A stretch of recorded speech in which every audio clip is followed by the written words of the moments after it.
مشہور حدیث ہے جس میں سرکار پاک صلی اللہ علیہ وسلم فرماتے ادبوا اولادکم ثلاث خصال، اپنی اولادوں کو 3 عادتیں سکھاؤ۔ ادبوا، ادب سکھاؤ، یعنی تربیت کرو ان کی۔ آدمی کو ادب کیسے آتا؟ تربیت سے آتا۔ تو حضور پاک صلی اللہ علیہ وسلم فرماتے ہیں ان کی اس طرح سے تربیت کرو کہ 3 عادتیں ان میں ضرور پیدا ہو۔ ایک فرماتے ہیں حب نبیکم، اپنے نبی کی محبت سکھاؤ، وحب اہل بیتی، اور اپنے نبی کے گھر والوں کی محبت سکھاؤ، وہ تلاوت القرآن، اور قرآن مجید کی تلاوت سکھاؤ، یعنی قرآن مجید صحیح پڑھنا، تجوید کے ساتھ پڑھنا، صحیح طریقے سے پڑھنا، تجوید کے بغیر نہیں آ سکتا۔ تو 3 عادتیں سکھانے کا حکم دیا سرکار۔ اب آپ سوچ رہے ہوں کہ محبت تو پیدا ہوتی ہے، آدمی سیکھتا کیسے؟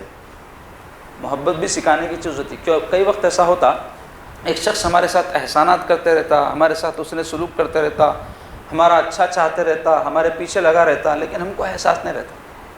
لیکن زندگی میں کبھی ایسا ہوتا کہ کوئی احساس دلوا دیتے، ارے کیا ہوا میاں، تیرا باپ پوری زندگی تیرے پیچھے لگایا، تیرے کو سمجھ میں نہیں آیا، ارے آؤ بھائی بھول گیا تھا، میں غفلت میں مبتلا تھا، باپ کے احسانات تیرے دبا ہوا تھا لیکن احساس نہیں ہو رہا تھا۔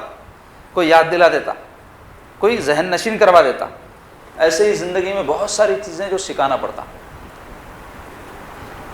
بڑے لوگوں نے کہا ہے کہ ماں کا کام ہے کہ اپنے بچوں کو باپ کی اہمیت سکھائے۔ باپ کا کام نہیں اپنی اہمیت سکھانا۔ اگر باپ بولے میں تیرا باپ ہوں، میں ایسا کر رہا ہوں ویسا کر رہا ہوں، تو اچھا ابا ایسا بولتا، سب کر رہے ہیں بولتا، نہیں سمجھ میں آتا اس کو۔ اماں بولنا، دیکھ بیٹا، دیکھ بیٹی، تیرا باپ پوری زندگی لگا دیا تیرے پیچھے، کتنی محنت کرتا، مشقت اٹھاتا، کماتا، خون پسینہ کرتا، لاتا، پالتا، یہ سمجھانا۔